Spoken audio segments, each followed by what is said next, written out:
The Electrical Life of Louis Wain is the story of an artist called Louis Wain who specialised in the drawing and painting of cats.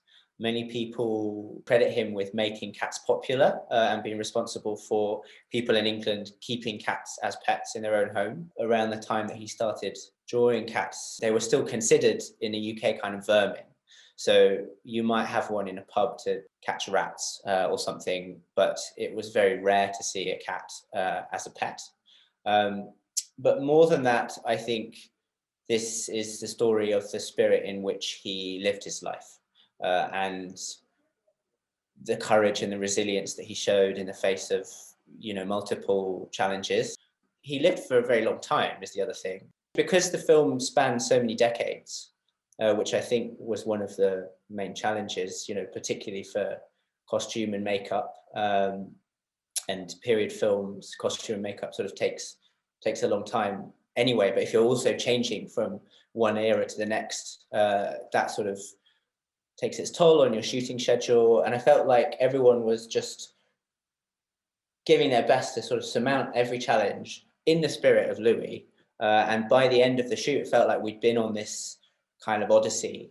Benedict Cumberbatch is a producer on the film, and he was, attached to this project long before I was.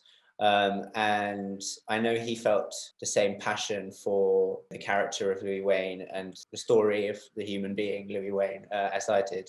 Around the time that I came on board the project, I'd just been watching Patrick Melrose, and so weirdly I was already kind of newly excited about Benedict as an actor, and felt like in that show he showed that he could be funny and he could be vulnerable and he could be crazy, and all of the qualities that I felt like I really would love to be a part of the Louis Wain story. We shot the film predominantly in London, some of it in a studio in the sort of northeast of London, some locations kind of to the west, and also the seaside in Deal, which doubled for Westgate-on-Sea. I really loved the location that we found for Louis and Emily's cottage when they've been outcast by the Wain family, because Emily's a governess, which was seen as a kind of lower class than Louis, who was a sort of gentleman. And that took a lot of finding. I think we must have seen upwards of 50 sort of houses, and finally found this tiny, tiny little cottage, which was so small that there was barely space for a camera, let alone crew. So we had to sort of be box clever about how to cover the scene. I also really love shooting in Windsor Great Park. I've shot there a few times, and I feel like there's something mystical about that place. I don't know why, like just the woods around there. And we shot the sort of seasons montage there and some of the other stuff in the forest. And I always feel like there's sort of something in the air, which was appropriate for the scenes that we were shooting. I guess like the fact that we were shooting with cats so much of the time was a source of great amusement and joy, and also sometimes stress. Cats are not the most efficient creatures. I made a decision really early on that I didn't want to do any CG cat acting. I wanted it to feel like these were cats behaving like cats. And the trainers were really good about teaching us how to behave around the cats. So whenever cats were on set, we would go into cat mode, which is very calm, very quiet, no sudden movements, no shouting. It's the opposite of what a traditional film set would be.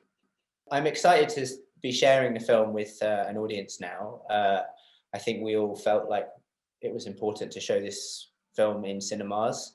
It's such a kind of sensory film, both, aurally and visually. We really need you to sort of be on that journey with Louis and to feel what he's feeling. And sort of feel like if you watch something on a laptop or on a phone, it's kind of, or even just at home, it's a bit like kind of listening to a band on Spotify or something. It's not the same as seeing them live. Like it's a facsimile of the product. There's something that happens, I guess, when you release a film or whatever it is, where you sort of have to let go of it and sort of set it free, and it will do whatever it does. And it's kind of all about everyone else now and what they think of Louis. And so it's a strange but beautiful period where it's like it's not yours anymore. It's everyone else's.